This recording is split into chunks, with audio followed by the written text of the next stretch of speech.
going to fast all day today, drink only water, and then report periodically how things are going. This is called the 36-hour fast. It's also named the monk fast. So you wake up, eat nothing all day, so consume water, and then go to bed. Then wake up the next morning and break your fast. So you're just skipping 2 or 3 meals, right? Easy peasy. In my latest Mr. Wizard's live workshop, I was discussing productivity principle number 2, which is we need to manage ourselves, and it's much harder to manage ourselves than most people think. That is, most people overestimate how much moment-to-moment control they actually have of their thoughts and actions. I recommended this 36-hour fast as an action item from the weekly live workshop so that folks who think they are always consciously driving the bus can test out that theory in practice. I have to give Eben Pagan credit for using this 36-hour fast as a teaching moment for coaches and coaching clients. And as a good coach should,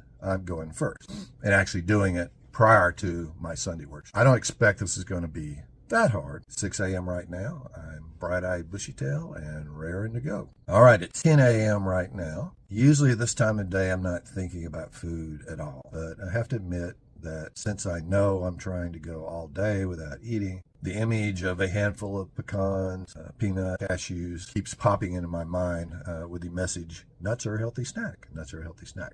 So just got to ignore that. It's 12 noon. Ordinarily, I break my fast between 11 a.m. and 12, often with a steaming hot bowl of steel-cut oatmeal with blueberries, lots of blueberries, a dollop of honey, a teaspoon of cinnamon, a little organic grass-fed butter, and a little organic grass-fed whole milk. It's 2 p.m. I still haven't eaten anything, and I'm feeling a little bit grumpy. And there's an ache right between my eyes.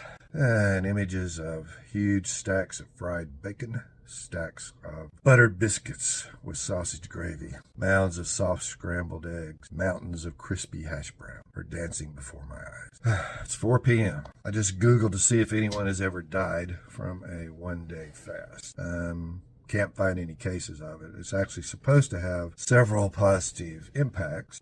One of those is it may boost lifespan and health span. Animal studies across various species have shown that occasional caloric restriction may delay and even reverse the aging process. Of course, it might just be that it makes it seem like you're living longer because time passes so freaking slowly when you're starving. 6 p.m. Still haven't eaten anything. I'm a week into stopping smoking. Smoke a pipe. And I think it wasn't a great idea to combine this with an all-day fast. The afternoon headache that I've been having since I stopped smoking is way worse than usual. And I can't distract myself with a handful of nuts or some other snack, or a bite of apple, smoked Gouda cheese, or a huge fully loaded baked potato with butter, sour cream, bacon bits, and chive, or a perfectly grilled medium rare porterhouse steak with béarnaise sauce and a heaping side of sauteed mushrooms.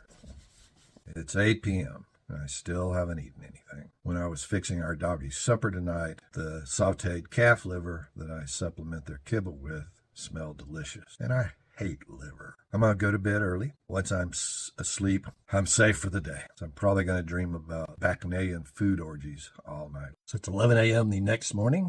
Yay me, I did it. So I didn't eat anything all day yesterday, just had water. I haven't eaten anything yet this morning. I wanted to make it to my usual break fast time, which is 11 a.m. or later. So I'm a little bit hungrier than I usually am this time of day, but I'm not famished. And I don't remember having any dreams about food. So I was exaggerating a little bit earlier for fun and performance art, but a monk fast is not an effortless thing to do. So thoughts about food were popping into my head much more often than usual. And it would have actually been pretty easy for me to back it at some point during the day.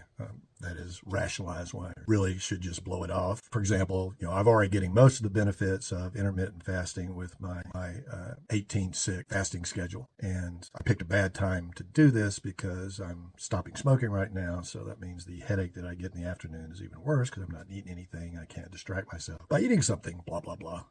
There's tons of different ways I could have rationalized dropping out, but I didn't. So the reason that this is known as a monk fast, in addition to a 36-hour fast, is because it's a common spiritual practice for many Buddhist monks and several other Eastern spiritual traditions. And there's several reasons for that. So one, it is a great reminder that that monkey mind is there and it's going to be chittering at you if you're doing something that it's not especially happy with. So to actually do it, to go all day, you have to be the watcher. You have to stand back, more present than not, and observe that monkey mind in action. Third reason is food cravings and hunger pains may be experienced as impermanent, earthly, transient, and even irrelevant, similar to other thoughts and emotions, similar to when you're doing a mindful meditation where you let things come and go, let the thoughts come and go. The fourth reason is fasting provides a clearer appreciation of mind and body and the fact that we are not our bodies, not our thoughts, not our emotions. We're something